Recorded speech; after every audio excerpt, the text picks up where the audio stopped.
This is the Angel Next Door podcast, where we will talk about all things angel investing, what it is, who does it, how do we find them, what does it mean to invest in an early stage company. If you have ever wondered how you can affect the change you want to see in the world, then tune in to learn more. Hi, everyone. In today's episode, I'm talking with entrepreneur extraordinaire Alison Greenberg, founder of Ruth Health, to share her extraordinary journey in the world of maternal care and health tech entrepreneurship. Alison is a true trailblazer in her field, and she shares her story of building an all-encompassing care platform for pregnancy and postpartum. Ruth Health's motto is joyful care for every body. We discuss Alison's pursuit of funding, her invaluable insights on the importance of having a clear investment thesis, and how her company is revolutionizing healthcare for women with a double bottom line approach. Tune in for a captivating conversation packed with pearls of wisdom and inspiration for entrepreneurs and angel investors alike. Enjoy the show.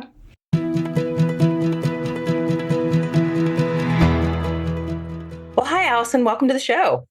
Hi, Marcia. Thank you for having me. Well, I'm really excited to have you talk to us today a little bit about Ruth Health and how you got started, a little bit about your journey. And then also, I would love it if you could help our listeners understand a little bit about your journey raising money and maybe even some advice that you could give to our listeners. So how about if we just start with, how did you get started with Ruth Health? A little bit about your background, all that good stuff. Sure. Ruth Health is a virtual care platform for pregnancy and postpartum. And like any great startup story, there have been many iterations, and we've had a long journey over the last 3 years. Today, we really focus on developing the doula workforce and supporting patients and clinicians through our birth navigators. So you can think of a birth navigator as a virtual doula meets a care navigator. We create really easy access for patients, escalate emergencies for clinicians, and we're trying to change how birthwork looks in this country so that it's more accessible and affordable, both for the patient and the provider, as well as the payer and larger entities like healthcare, health insurance companies, and Medicaid. You know, my journey with Ruth Health really kind of started from birth because I grew up talking about vaginas at the dinner table, and I was raised in women's health. My first job was in an obstetrics and gynecology clinic, working alongside the team of my mom, who's been an OBGYN for over 40 years. And we're very fortunate that she sits as our chief medical officer at Ruth Health. But I had a career in the corporate world coming out of college. I graduated from Yale and then moved right to New York, started working in pharma and healthcare advertising and brand strategy. I got to start my career on a really exciting high science bio-oncology pipeline with Genentech. And just was very fortunate that I was working on a molecule in cancer that ended up with FDA breakthrough status. And so taking that to market and then moving more towards brand strategy and working with clients like CVS Health, Edwards Life Sciences, Stryker, that worked on the merger between Summit and CityMD. I really got a 360-degree look at how healthcare companies show up in the world, not just their inner workings, but how they present their brand. And I think it was both surprising and not surprising. You're working in the business world and you're thinking, how can these entities with so much money and so much power and such brilliant clinicians and business leaders show up in the world with such a negative reputation? But then anyone who's ever been a patient knows healthcare is not enjoyable to engage with. And so that just really always stuck with me. I started my first company after that time in the corporate world in conversational AI, building chatbots and voice experiences when those systems were pretty dumb. Honestly, it was before ChatGPT, before the conversational AI revolution as we know it. And then after 2 years of a profitable from day one bootstrapped company in that space, it was a conversational AI design studio. I realized that I wanted to come back to healthcare. I wanted to come back to doing the work that I felt had a human impact every single day. And for me, a no-brainer was making sure that I built in women's health. So I teamed up with my co-founder, Audrey Wu, and we built Ruth Health during early COVID, really trying to serve our mission of more accessible, affordable care during the pregnancy journey. Wow, that's all extremely amazing. So, one of the things you said that was super interesting, other than all the other things, was about the FDA breakthrough status that one of the companies got. So, I know a lot of our angels have invested in companies that have to go through FDA approvals and things like that. So, tell us a little bit about that journey and what that was like. Sure. Yeah. I mean, this was super early in my career. It was actually an internship I had in college that turned into a job offer. I was working on what they call in pharma a molecule. So it's before a drug becomes a drug. At that time it was called MPDL 3280A, right? So it's not something that any consumer or even any clinician would have name recognition on. But this in particular was a drug for PDL1 non small cell lung cancer. I think it was also counterindicated for some breast cancers. And it was an immunotherapy drug. And so we see a ton of immunotherapy across the healthcare and biotech space right now. But back then in 2013, 2014, immunotherapy was just starting to boom. So I was working on the sort of account team behind Genentech's agency of record, and we were advertising the drug to doctors, trying to get them to enroll clinical trials. And so when the FDA gave that molecule breakthrough status, it meant that the drug was so effective that FDA wanted to really expedite its process to market. And now it's a drug in market called Tecentriq, I believe it's pronounced. And it's really incredible. It's given some people with very short time to live exponentially more. And I think the FDA process was something Genentech went through, but as their agency, as the team responsible for kind of bringing it to doctors, we were constantly having to crunch new information and make it digestible. And I think that's something I carried with me through my entire career and into Ruth Health. With Ruth Health, we've tried to educate the entire birthwork and venture capital landscape on the power of doulas. And it never ceases to amaze me that even nurses on the floor in labor and delivery, some of them don't know what a doula is. So our efforts to scale doulas and to educate on what these subclinical providers do and how they're evidence-based, they can really improve birth outcomes and pregnancy outcomes. I think I learned a lot of that from working on early stage oncology drugs because it's such complex stuff and you have to simplify it for anyone who's listening. I love that. Can you then, for our listeners, explain exactly what a doula is and also this word birth work? That's kind of new to me. I don't know that I've heard that used before. Yeah, absolutely. So, birth work is kind of the catch all term for anybody who works in and around the perinatal journey. So, pregnancy, postpartum, but let's not forget loss and miscarriage as well. It's all really part of the experience of pursuing parenthood. And birth workers include the often marginalized or forgotten folks who work so hard every day to improve the experience of pregnancy and postpartum.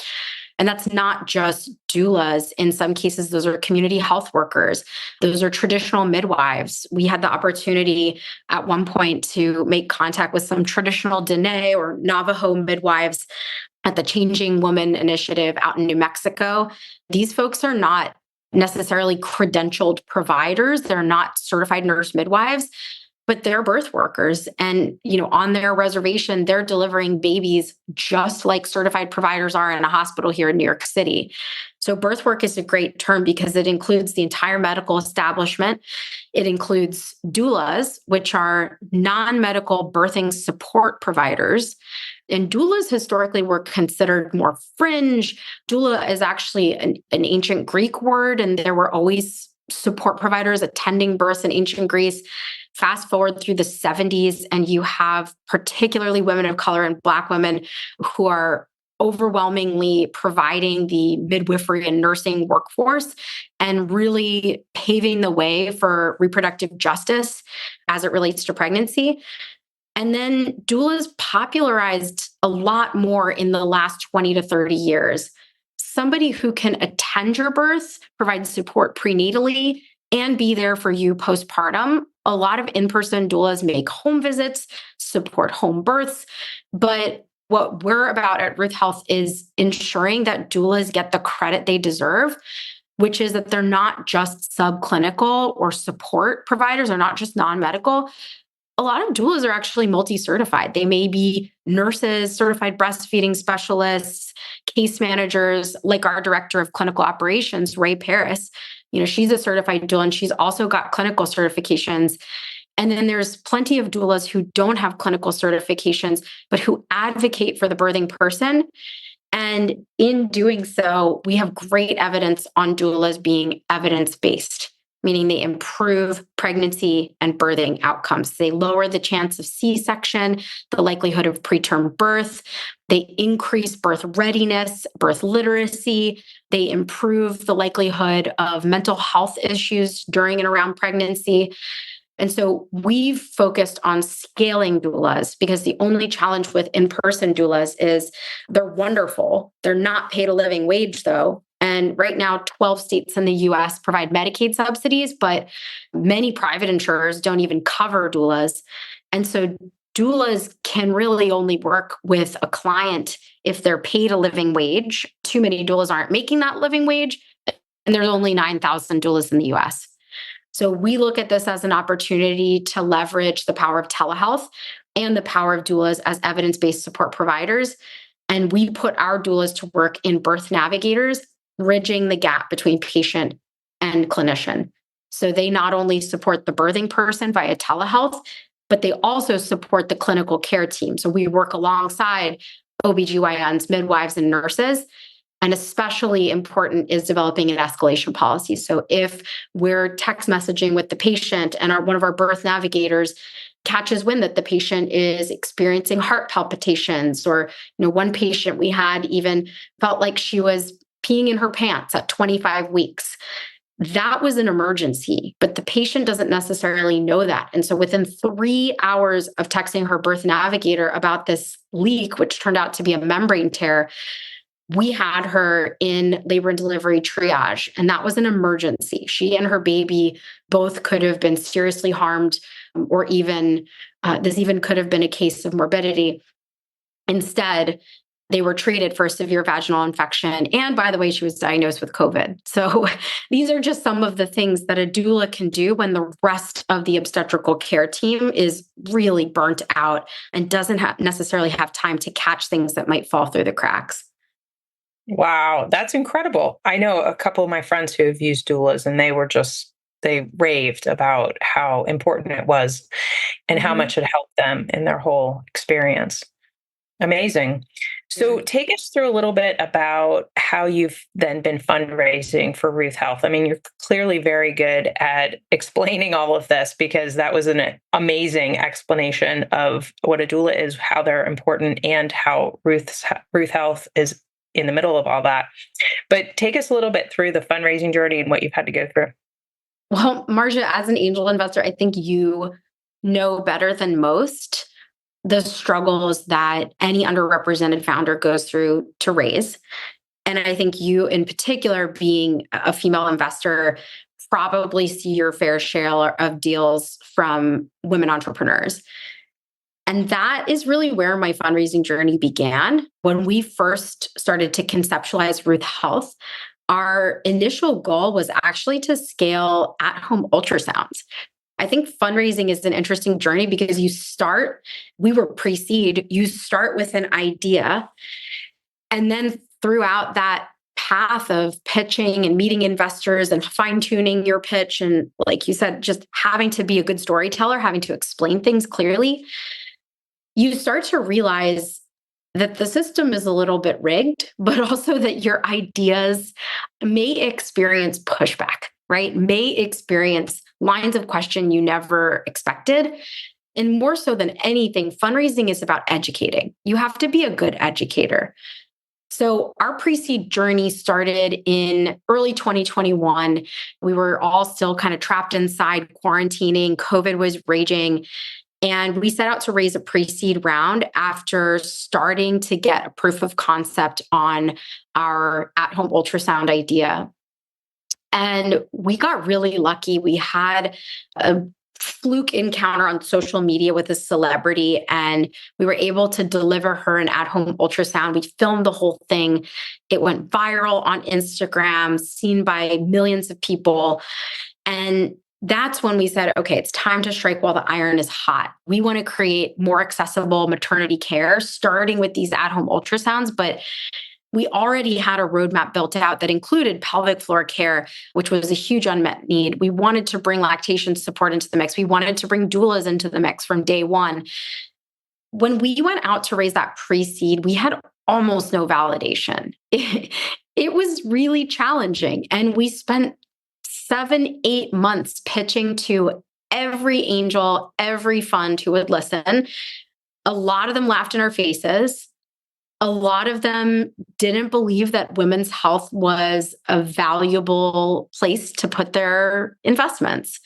Wow. And I would say, yeah, I mean, things have changed so much today, but I do think in 2021, we were just starting to see the market change. And eventually it became the hottest market for VC in human history and the easiest time to raise in human history. But the sea change wasn't there, I would say, until just after summer. So when we went out to raise that pre-seed round, eventually we were able to raise $725K.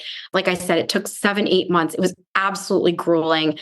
I was pitching to anyone who would listen. Do you remember Clubhouse, Marcia? Were you on there? Oh, yes, sure. Yeah. So Clubhouse became my training ground. Before Ruth Health, I had never engaged with venture capital. Like I said, my first company was a bootstrapped, profitable conversational AI studio. It was a small business.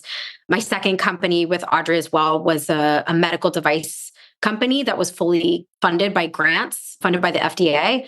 So by the time we got to this idea of becoming a venture-backed health tech company, there was so much I had to learn. And Clubhouse, while we were all quarantining, was actually a wonderful place to learn. And I pitched night and day. I mean, the joke was with my friends and family was that I actually ended up getting an iPhone. I'm a diehard Android user, but I had to get an iPhone that I called my Clubhouse phone because Clubhouse didn't have an Android app yet. Oh, that's right. All I knew was that Clubhouse was where investors went to talk to one another. And it was incredible. You know, Sophia Amoruso was on there just casually hanging out. Randy Zuckerberg would take conversations with founders. I mean, I remember even Andrew Yang showed up when he was a hot name after his presidential bid and was just chatting around on Clubhouse. So I pitched every single investor I could find on there. And that's actually how we found our first pre-seed investors. So shout out to One Venture, Varun Ramdevan and Varun Kumar, two amazing men who work in health tech. They were the first people to believe in us. And then from there, we were able to scrounge together that 725K.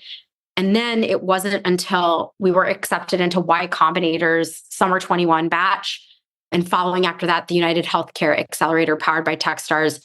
I think those two accelerator programs were really how we were able to raise a proper seed.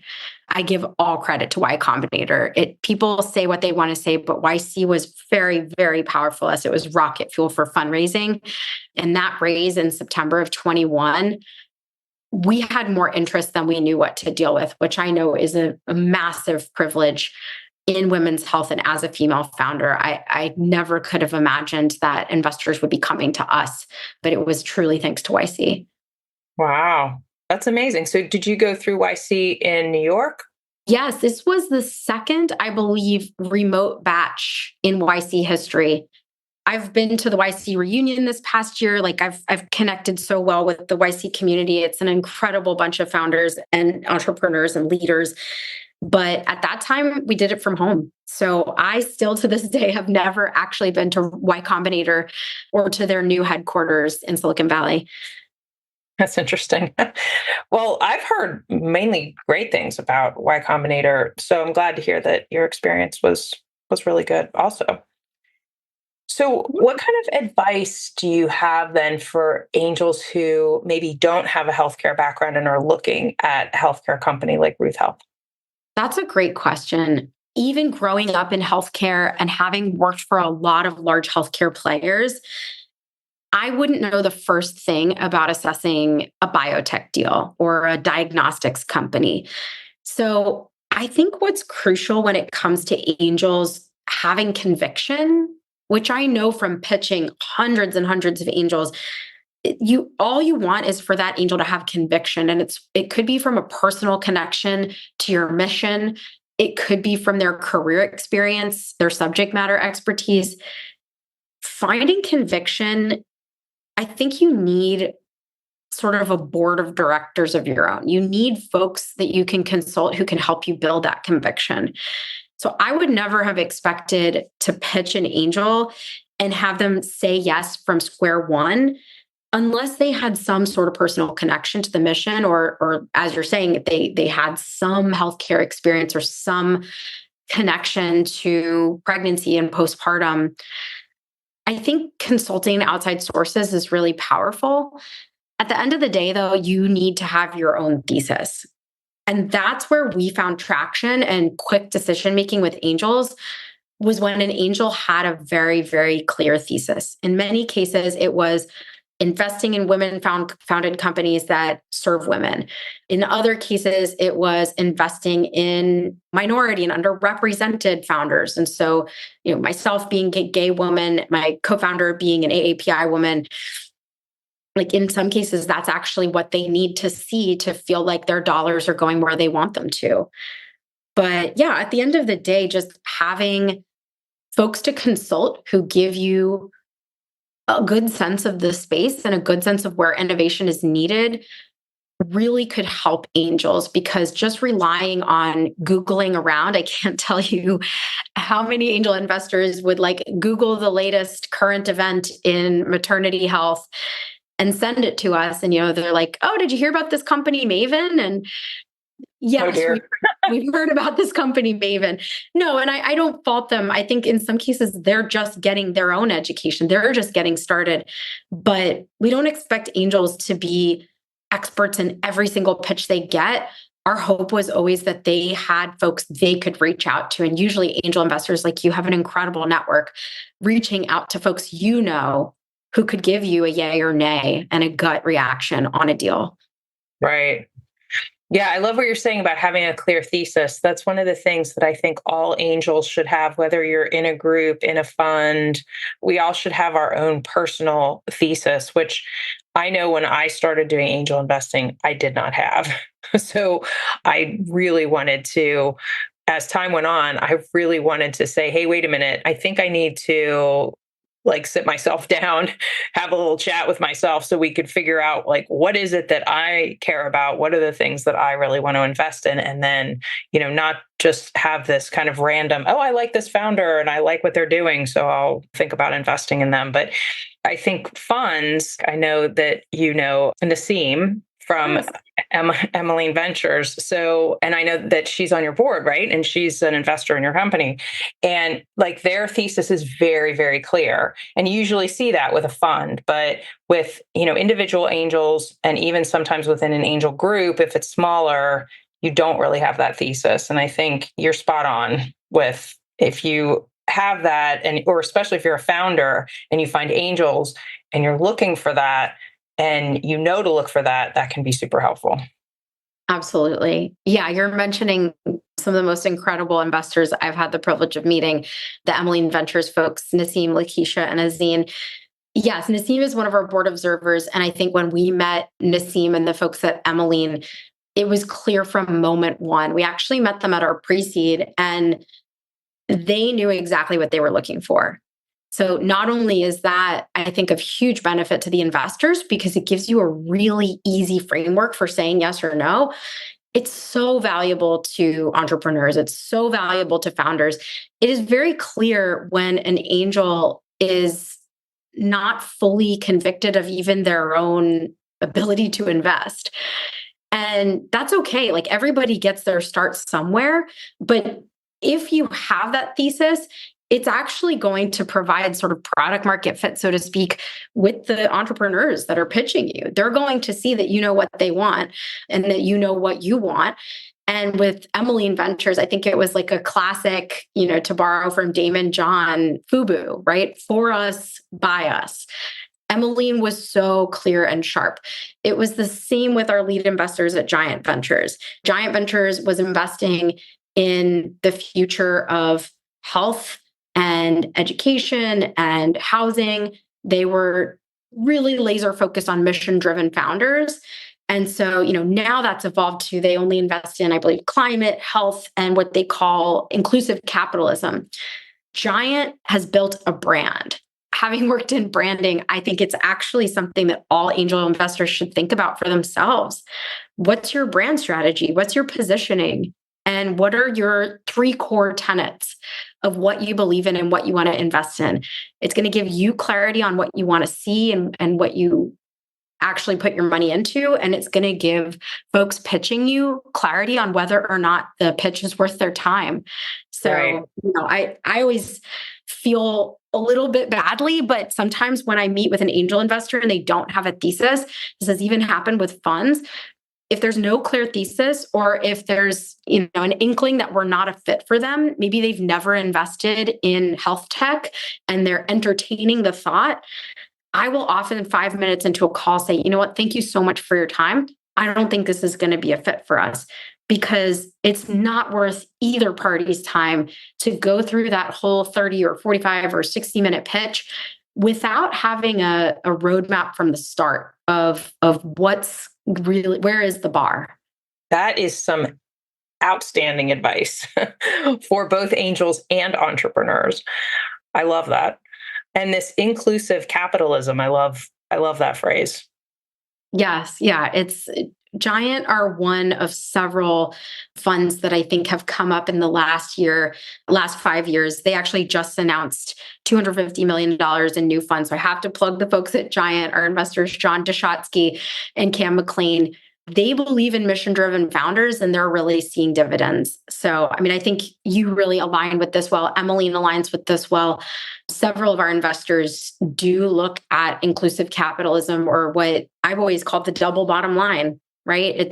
Can you do good and do well? Yes.